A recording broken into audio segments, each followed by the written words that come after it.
talking about how we vacuum a carpeted floor. I'm going to be using a upright vacuum here. It's got a little roller brush. It's designed for carpet. See here that I take out the cord. Always try to plug the cord in as close to this outlet I can find. And I always start at the far corner of the room. Take it here. Thing to always remember is when we're vacuuming, we always want to work our ways backward, starting from the furthest corner from the access door, and then we'll work our way backwards until we're back out walking out that door. That way we don't track footprints over the carpet that we're actually vacuuming. See, I start in this corner here and I start working my way around the room. Now this vacuum is designed to bend down. It tilts completely horizontal, so you can get underneath areas. So you can get the sofa without having to move it.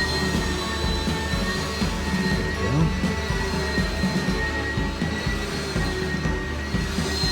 The key thing that's always important is that we do move items around, but we want to only move items that we can actually physically move, or items that don't look fragile. We always have to be conscious of the floor as well. We don't want to damage the floor by dragging anything across it.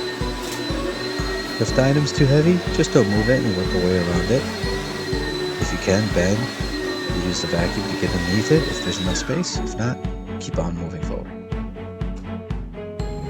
I'm going to go ahead and move my cord here, finding another outlet, giving me a better angle.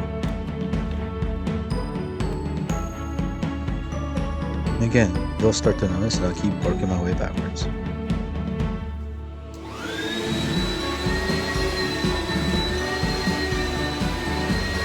You don't have to really worry about the markings that it leaves on the carpet. There's no really a design that we go by. Just make sure that these details are down. You'll see that I'll be working on this cabinet. Get right to the wall.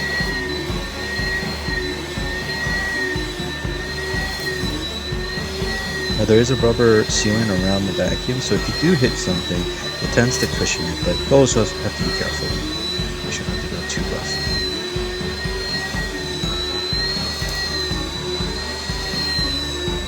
You'll see me move this bench here, and you can lift it, you can move it. If you find any debris on the floor, make sure to pick it up. You don't want the vacuum to suck on anything that's just too large like that. That was a plastic bag, but it'll actually can clog your vacuum and give you more work to declog it later. And I continue again working my way backwards. That's as far as I could go underneath the bed.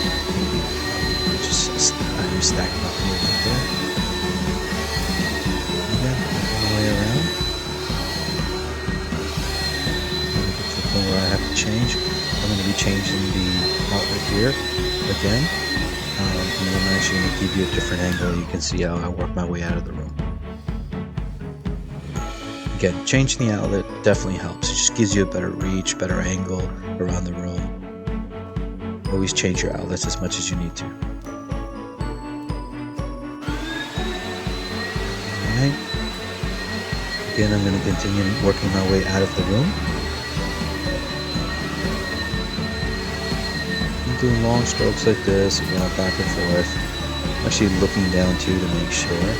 One thing I might have not mentioned is, one thing you always want to do is, again, keep your eyes down on the ground and make sure that you see if you're going to run into, vacuuming a cord or any large pieces of debris. Again, this will end up damaging your vacuum and also could clog it, causing you to have to take it apart, which just again slows down your day.